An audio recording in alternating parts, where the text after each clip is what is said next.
നമ്മുടെ പള്ളിയിൽ നേരത്തെ ജുമക്ക് വന്നിരുന്ന ഒരാളുടെ ആണ്ടിന്റെ ദിവസം കൂടിയാണ് നമ്മുടെ ഉസ്താദിന്റെ ആണ്ടിയ എല്ലാവരും അടിയിൽ വിളിച്ചിരുന്ന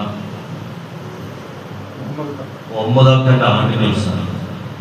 അള്ളാഹു തആല അവരുടെ ഖബർ സന്തോഷമായിട്ട് കൊടുക്കുമാറാവട്ടെ. രോഗമുള്ള ഒരുപാട് ആളുകൾ നമ്മുടെ കൂട്ടത്തിലുണ്ട്. അള്ളാഹു നമുക്ക് ശുഭ നൽകുമാറാവട്ടെ. അപ്പൊ ഞാൻ പറഞ്ഞു വരുന്നത്, അൽഹംദുലില്ലാഹ് ഇതുവരെ നമുക്ക് വലിയ കാര്യമായ കുഴപ്പങ്ങളൊന്നുമില്ല. എന്നാലും നേരത്തെ ചെയ്തുകൊണ്ടിരുന്ന ഇബാദത്തുകൾ മുടങ്ങുമ്പോൾ നമുക്കൊരു പ്രയാസം ഉണ്ടായാൽ അത് നമുക്ക് കൂലി കിട്ടാൻ കാരണമാണ്. 40 വയസ്സിന് മുമ്പ് ചെയ്യുന്ന ഇബാദത്തും 40 വയസ്സിന് ശേഷം ചെയ്യുന്ന ഇബാദത്തുമായിട്ട് ഒരുപാട് മാറ്റങ്ങളുണ്ട്. 40 വയസ്സിൽ മനുഷ്യന്റെ പൂർണ്ണതയിലെത്തുകയാണ്. റസൂലുള്ളാഹിക്ക് പൂർത്തി കിട്ടിയ ആ കാലം അവിടെ കിട്ടുന്നത് ഒരു പ്രത്യേക യുഗമാണ്. മരണത്തിന്റെ ലക്ഷണങ്ങൾ കാണുകയും അനുഭവിക്കുകയും ഒക്കെ ചെയ്യുമ്പോൾ ചെറിയ നൽകൊരടുപ്പം പള്ളിയുമായും ഇബാദത്തുമായും ഉണ്ടാവും. അത് സ്വാഭാവികമാണ്.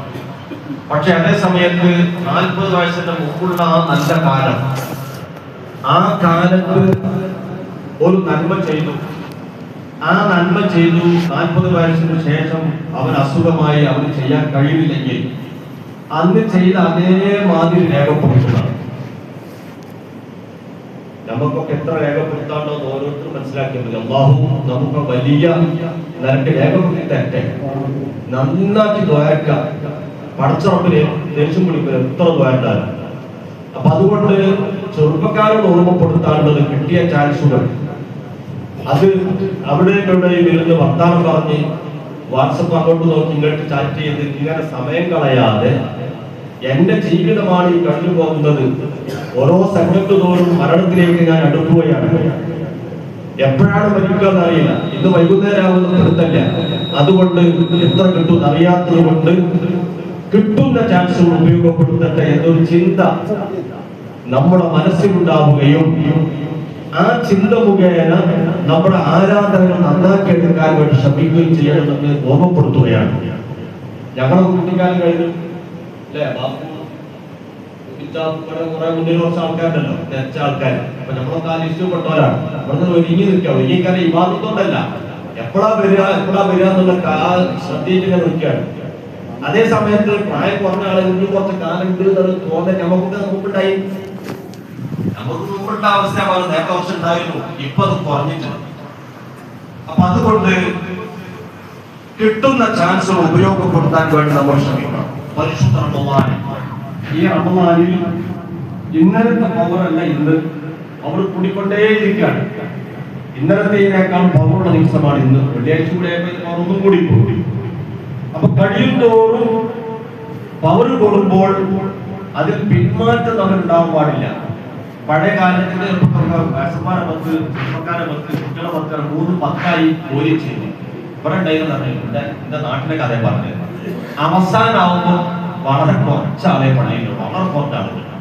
ആദ്യത്തെ 3 നല്ല തിരക്ക്. ആ തിരക്ക് ഞാൻ മനസ്സിലാക്കുന്നത് റസൂലുള്ളാഹി സ്വല്ലല്ലാഹു അലൈഹി വസല്ലം തങ്ങളുടെ കാലത്ത് ഈ തറാവീഹ് തുടങ്ങിയ സമയത്ത് ആദ്യത്തെ ദിവസം ആരോട് പറയാതെ തുടങ്ങി, പള്ളിയിൽ പോലും കൂടി. പിന്നെ പിറ്റേന്ന് അങ്ങാടി ചർച്ചയായി, എന്തൊരു പുതിയ നിസ്കാരം കണ്ടൊന്ന് എന്നെ റസൂൽ തുടങ്ങിയിട്ടില്ലല്ലോ. അപ്പോ കേട്ടാൽ ഞാൻ ഒന്നും കൂടി. 3ാമത്തെ ദിവസം പള്ളി നിറച്ചാണ്. പിന്നുള്ള ദിവസങ്ങൾ റസൂൽ പള്ളിയിലേക്ക് വരാതെ ഒറ്റക്ക് നിൽക്കച്ചതാണ്.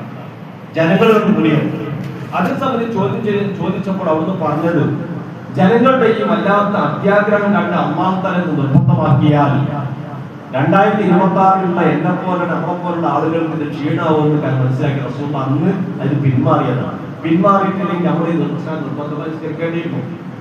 അപ്പോ ആ തുടക്കത്തിലുള്ള ആവേശം അവസാനം വരെ കൊണ്ടുപോകാൻ നമുക്ക് കഴിയണം.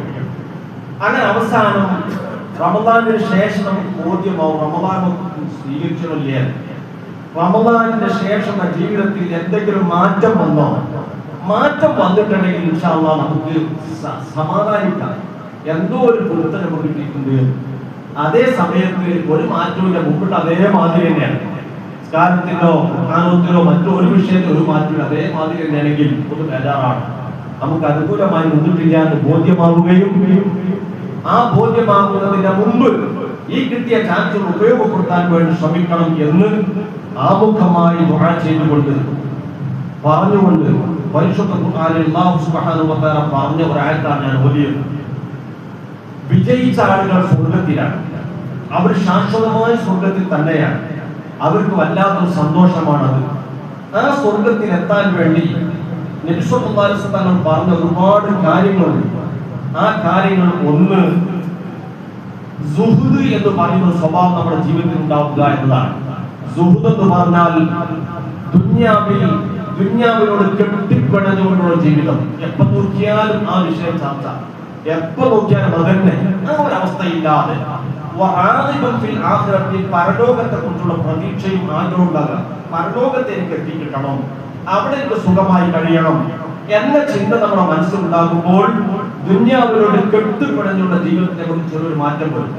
നമ്മൾ ദുന്യാവിലാണ് ജീവിക്കുന്നത്, ജീവിക്കാൻ ആവശ്യമായത് നമുക്ക് കിട്ടണം, അതിന് നമുക്ക് സമ്പത്ത് വേണം, ജോലി വേണം, എല്ലാം വേണം, ഒക്കെ ശരിയാണ്, അതൊക്കെ ശരിയാണ്. പക്ഷേ അത് ആ ഒരു ചിന്ത മാത്രം നമ്മുടെ മനസ്സിൽ കൂടിയാൽ നമുക്ക് ആഖിറത്തെ കുറിച്ചുള്ള ചിന്ത പറയും. നബി സല്ലല്ലാഹു അലൈഹി വസല്ലം പറയുന്നു, ദുനിയാവിൽ സുഹുദ് ഉണ്ടായാൽ റാഹത്തുൽ ഖൽബ്, മനസ്സിൽ സമാധാനം ഉണ്ടാവും. സുഹുദ് എന്ന് പറഞ്ഞാൽ എന്താ? പരിത്യാഗം നമുക്ക് അർത്ഥം പറയാം. ഭൗതിക ലോകത്തോടുള്ള താല്പര്യം കുറയാൻ, കിട്ടിയത് കൊണ്ട് സന്തോഷത്തോടെ ജീവിക്കാം. ഉള്ളത് അപ്പുറത്ത് അങ്ങനെ ഉണ്ടല്ലോ, അത് ചിന്തിക്കാൻ നമ്മളോട് പറഞ്ഞിട്ടില്ല. ഇപ്പുറത്ത് ഇങ്ങനെയാണല്ലോ, അത് ആലോചിക്കാൻ നമ്മളോട് പറഞ്ഞിട്ടില്ല. അവർ കണ്ടിട്ടുണ്ടല്ലോ, അത് തീരെ കരുതേ വേണ്ട. നമുക്ക് അല്ലാഹു തന്നത് ഇതാണ്, അതിൽ സന്തോഷത്തോടുകൂടി ജീവിക്കുക. ഞാൻ അൽഹംദുലില്ലാഹ് റാഹത്താണ്, അൽഹംദുലില്ലാഹ് റാഹത്താണ്. നമ്മൾ ഈ അൽഹംദുലില്ലാഹ് റാഹത്ത് എന്ന് പറയും. ഇപ്പൊ ഈ ഗൾഫാരും കണ്ട് വന്ന് തുടങ്ങിയതിന് അച്ഛനേയില്ല അൽഹംദുലില്ലാഹ് പറയാൻ നമുക്ക് വലിയ മടിയാണ്, വലിയ പിഷ്കാണ്. നമുക്ക് ആ ബോധപ്പെട്ടതേ ഇപ്പൊ ചെറിയൊരു മാറ്റം അൽഹംദുലില്ലാഹ് എന്ന് പറയാൻ തുടങ്ങി. അത് ഗൾഫ് കൊണ്ടാണ് ഞാൻ മനസ്സിലാക്കിയത്. ഗൾഫുകാർ വന്ന് പത്ത് തുടങ്ങിയപ്പോഴാണ് ഞാൻ മനസ്സിലാക്കിയത് തെറ്റാണ് ഞാൻ വിവരിക്കും.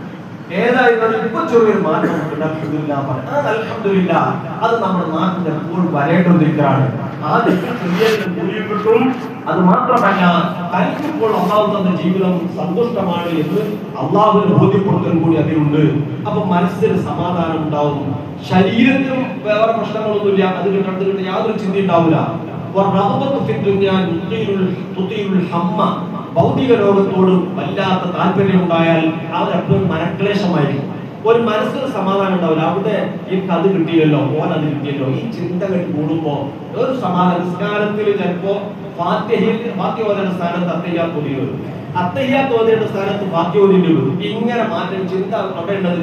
പള്ളിയിലേക്ക് വന്നു, നിസ്കാരത്തിലേക്ക് നമ്മൾ വന്നു നിന്നു എന്നത് അല്ലാതെ നിസ്കാരത്തിന് മുമ്പുള്ള അവസ്ഥയിൽ നിസ്കാരത്തിലേക്ക് വന്നതിന് ശേഷം ഒരു മാറ്റവും ഇല്ലാത്തൊരു നിസ്കാരം.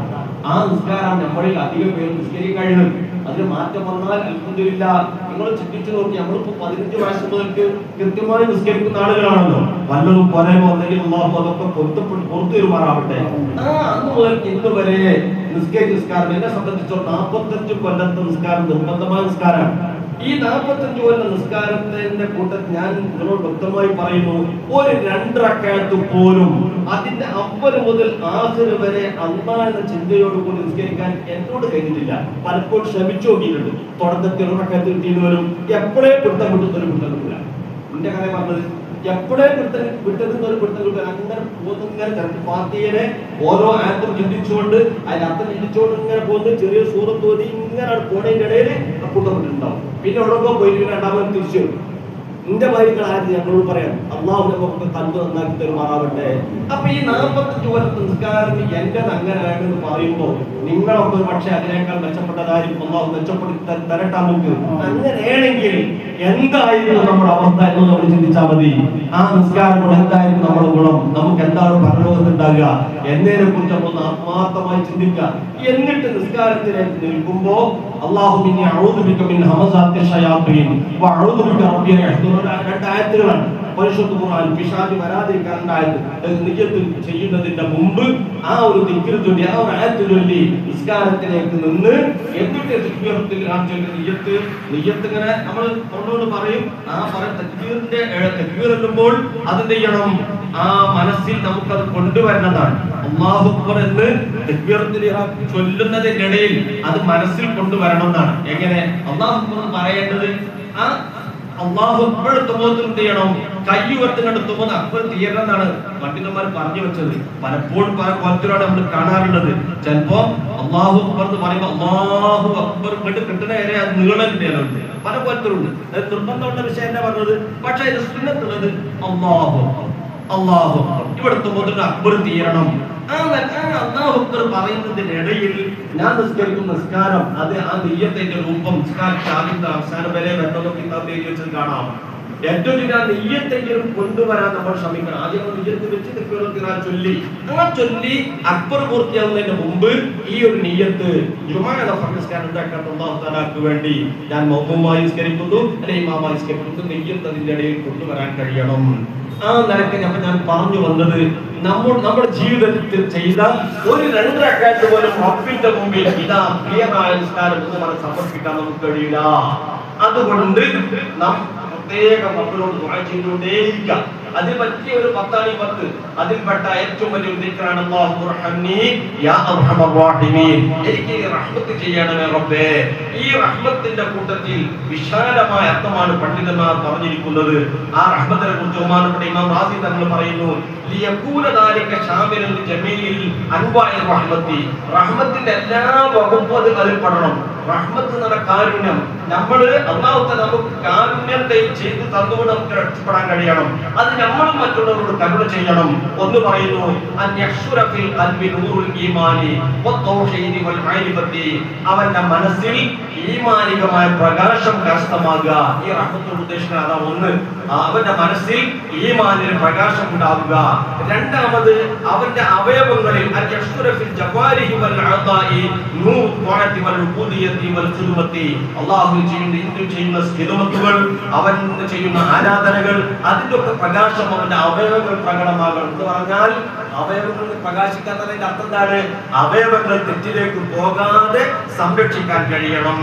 മറ്റു മൂന്നാമത്തത്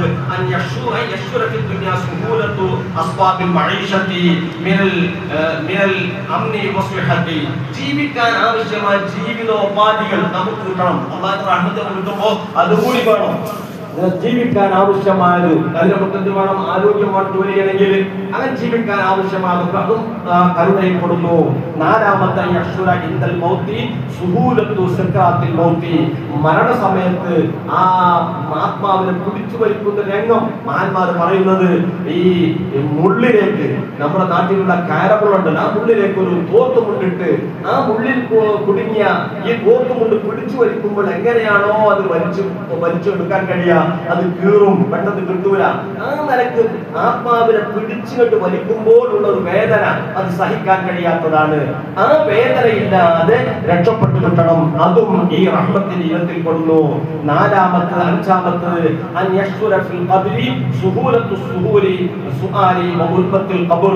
അവന് ഖബറിൽ ചോദ്യം എളുപ്പമായി കിട്ടണം. ഖബറിലുള്ള ചോദ്യം അത് എളുപ്പമായി കിട്ടണം. ഖബറിന്റെ ഇരുട്ട് അത് വല്ലാത്ത ഇരുട്ടാണ്. അത് നമുക്ക് ഊഹിച്ചാൽ തന്നെ കഴിയും, മനസ്സിലാക്കാൻ കഴിയും. ആ ഖബറിന്റെ ഇരുട്ടിൽ നിന്ന് രക്ഷപ്പെട്ട് നമുക്ക് ഖബറുള്ള ചോദ്യം നടന്നതാണ് ഫിത്ന എന്നത്. നമ്മുടെ ഫിത്നത്തിൽ അത്തയാത്ര പോകുന്ന ഫിത്ന, ആ ഫിത്നയുടെ ഉദ്ദേശം ചോദ്യങ്ങളാണ്. ചോദ്യം നടപ്പോ നമ്മളൊക്കെ ഇപ്പൊ ഉസ്താദുമാരാകുമ്പോ കുട്ടികളോട് ചോദ്യം ചെയ്യുമ്പോൾ ചിലപ്പോൾ ഞാൻ ചോദ്യം ചെയ്ത ഒരു കുട്ടി അവന് രണ്ടും സംഭവിച്ചതുണ്ട്. മൂത്രമൊഴിച്ചതുകൊണ്ട് കാശിച്ചുണ്ട്. കാരണം അതൊക്കെ ഒച്ചത്താലും ചെറുതാണ് നടക്കുള്ളൂ. ഇത് ഇവിടുത്തെ ചെറിയൊരു വിചാരണ കൊണ്ട് പോലീസിന്റെ നമുക്കറിയാം, എയർപോർട്ടിൽ എത്തിയാല് ആ വരന്റെ അപ്പുറത്ത് ഇങ്ങോട്ട് പോകുന്ന ഒറ്റ നോട്ടം നോക്കിയത് അപ്പുറത്ത് മനുഷ്യൻ ബേജാറാവും. ആ വരന്റെ അവിടുത്തെ ചോദിക്കുന്നതിനൊക്കെ വ്യക്തമായി മാറും. എന്തെങ്കിലും കഴിച്ചു കഴിഞ്ഞാൽ നിൽക്കാൻ പറയും. പിന്നെ ആ നൃത്തം എത്ര നിൽക്കേണ്ടത് ഒരു കുറിച്ചും ഉണ്ടാവില്ല. അങ്ങനെ ഒരിക്കൽ ഞാൻ കൊണ്ടിട്ട് ആ നൃത്തം പിന്നെ കഴിച്ചിലായതെങ്കിൽ എന്തോ ഒരു ഭക്തത്തോട് കഴിച്ചിലായതാണ്. അപ്പൊ നിങ്ങൾ ആലോചിച്ച് നോക്കിയാൽ ആ ഒരു വിചാരം തന്നെ നമുക്ക് സഹിക്കാൻ കഴിയില്ല. എന്നാൽ കണ്ടാൽ പേടിക്കപ്പെടുന്ന മാലാഖമാർ അവരുടെ കയ്യിൽ രണ്ടുണ്ട്. ആ ഉപകരണത്തോടു കൂടി പേടിക്കപ്പെടുന്ന ആ സ്വഭാവത്തോട് ഒരു തുരിട്ട് ചോദ്യം ചോദിച്ചാൽ കിട്ടുന്ന ഉത്തരം കിട്ടുമോ? ഇവിടെ നമ്മളെ കുട്ടികൾക്കൊന്നും കിട്ടലില്ല. നമ്മളൊരു തുരിട്ടാലും ഉസ്താദിനിപ്പോ കുട്ടിയെ തല്ലണമെന്ന് മനസ്സിലുണ്ടെങ്കിൽ തല്ലാൻ കഴിയും, ഏത് പഠിച്ചുകുട്ടിയാണെങ്കിലും. മാസ്റ്റർ അങ്ങനെ തന്നെയല്ലേ, ഓനൊന്നും വേണമെന്ന് വിചാരിച്ചാല് എത്ര പഠിച്ചുകുട്ടിയാണെങ്കിൽ ഏതെങ്കിലും പോലെ തല്ലാൻ കഴിയും. എന്താ അത് 4 തുരിട്ടാലും ശരിയാവും. എന്നാൽ പറയുന്ന ഖബറിലുള്ള ഈ ചോദ്യം വല്ലാത്തൊരു ചോദ്യമാണ്. ആ ചോദ്യത്തിന് സലാമത്ത് ഈ റഹ്മത്തോട് ഉദ്ദേശിക്കുന്നത് അതാണ്. ദുൽമത്തുൽ ഖബറിൽ നിന്നും ആറാമത് ഖിയാമത്ത് നാളിൽ വല്ലാത്തൊരു സംഭവമുണ്ട്. ഖബറിലുള്ള നമ്മൾ ആലോചിച്ച് നമ്മളിപ്പോ എന്റെ വാർത്തകളാണ് 85 വെച്ച് 85 മുതൽ 15 26 ഏകദേശം 46 കൊല്ലത്തോളം ഖബറിലാണ്. അല്ലാഹു മഗ്ഫിറത്ത് നൽകുമാറാവട്ടെ. അതുപോലെ ഉമ്മയും ഏകദേശം 95 10 കൊല്ലത്തേക്ക് നിങ്ങൾ നമ്മളെ വാപ്പാറുമാരും വെച്ച് ആലോചിച്ച് നോക്കിയാണ് നിങ്ങൾക്ക് ഒരു ഖബറിലാണത്. അവിടെ ദുനിയാവില്ല. ആ ഖബറിൽ ആ ഇടുങ്ങിയ ഖബറിൽ എന്തായിരിക്കും അവരുടെ അവസ്ഥ എന്ന് ചിന്തിച്ചാൽ മതി. എന്തായിരിക്കും അവരുടെ അവസ്ഥ? അപ്പൊ നമ്മൾ അവർക്ക് വേണ്ടി ഫാത്തിഹ ഓതും, അവർക്ക് വേണ്ടി യാസീൻ ഓതും, അവർക്ക് വേണ്ടി സദഖ ചെയ്യും, ഇതൊക്കെ ചെയ്യും. കാരണം അവരെ ഖബറിൽ ഇടുങ്ങിയ ഖബറിൽ അവരെ ൊക്കെ കഴിഞ്ഞ് ഒരു പക്ഷേ നരകത്തിൽ അല്ലെങ്കിൽ സ്വർഗത്തിൽ അനുഭവിച്ചുകൊണ്ടിരിക്കുകയാണല്ലോ. അള്ളാഹു സ്വർഗത്തിന്റെ സന്തോഷങ്ങൾ അനുഭവിക്കുന്ന കൂട്ടത്തിൽ നമ്മുടെ മാതാപിതാക്കളാണ്, നമ്മുടെ ജ്യേഷ്ഠാന്മാരാണ്, നമ്മുടെ ബന്ധപ്പെട്ട എല്ലാവരെയും അള്ളാഹു ഉൾപ്പെടുത്തുമാറാവട്ടെ. അത് കഴിഞ്ഞിട്ട് പിന്നെ ഖിയാമത്ത് നാളിന്റെ വല്ലാത്തൊരു പ്രയാസം വരുന്നുണ്ട്. ആ സമയത്ത് എല്ലാവരും ജീവിപ്പിക്കുമല്ലോ. ആ ഖിയാമത്ത് നാളിന്റെ ഇഖാബിൽ നിന്ന് രക്ഷപ്പെട്ടു കിട്ടുക, ദോഷങ്ങളൊക്കെ പൊറുക്കുക, അവിടെ നന്മതിന്മകൾ തൂക്കി സ്വർഗത്തിൽ നരകത്തിൽ അവിടെ നിന്നാണല്ലോ. അങ്ങനെ നന്മതിന്മകൾ തൂക്കുമ്പോൾ നന്മക്ക് ഖനം തൂങ്ങുക. ഇതൊക്കെ ഏതിൽ പെടുന്നു? അള്ളാഹുവിന്റെ റഹ്മത്തിൽ പെടുന്നു. ഈ റഹ്മത്ത് ചോദിക്കാനാണ് നമ്മളോട് പറഞ്ഞ ഒരു ദിക്റാണ് അല്ലാഹുമ്മർഹംനി യാ അർഹമർ റഹീമീൻ, എനിക്ക് നീ റഹ്മത്ത് ചെയ്യണേ. ഈ റഹ്മത്തോട് ഉദ്ദേശിക്കുന്നത് ഈ 6 രൂപത്തിലുള്ള റഹ്മത്ത് ഉദ്ദേശിക്കുന്നു എന്നാണ് മഹാന്മാർ നമ്മെ പഠിപ്പിക്കുന്നത്. അതുകൊണ്ട് ആ ദിക്ർ ചൊല്ലുന്നത് തീരെ പിശുക്ക് കാണിക്കരുത്. അപ്പൊ ഞാൻ പറഞ്ഞു വന്നത്, നമുക്ക് ദുനിയാവിന്റെ ആഗ്രഹം കൂടിയാൽ മനക്ലേശം ഉണ്ടാവും, ദുഃഖമുണ്ടാകും.